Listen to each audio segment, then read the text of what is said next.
The following May of '07, the phone rang in the governor's mansion. The security detail said, "There's a young man down here who said you told him the next time he was through Austin, Texas, to come by and see you, and he's here." So I said, "What's his name?" "Marcus Luttrell." "Well, send him in." He lived with us for the next 2.5 years. And that's what started me and my wife on this long journey, this adventure that has taken me to sitting at Joe Rogan's table, talking about veterans' mental health. We've been down literally dozens of rabbit trails. We learned about the brokenness of our government's ability to help these young men and women. Marcus literally was separated from the Navy without the ability to have TRICARE even. The only place he could get his health care, Joe, was at the VA. And he had to have some very specific surgeries on his back, highly technical surgeries. And I told him, I said, "I'm not going to let you go to the VA and have that done. I'll go raise the money and find somebody that we can get you the type of help that you need." And I went to Houston. I talked to a doctor there, Stan Jones,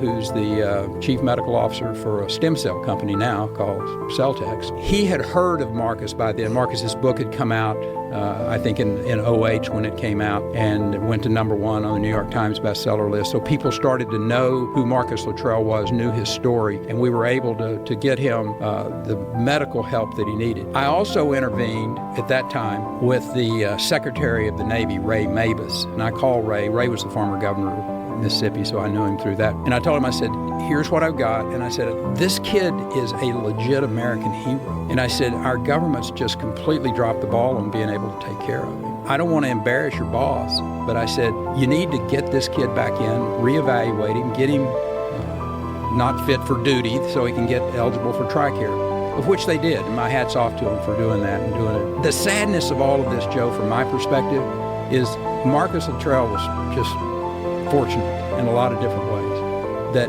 by the grace of God, he met a governor, a guy that could actually intervene and make a difference. There's literally thousands of young men and women out there today who have mental health issues that don't know a governor, don't have anybody to help.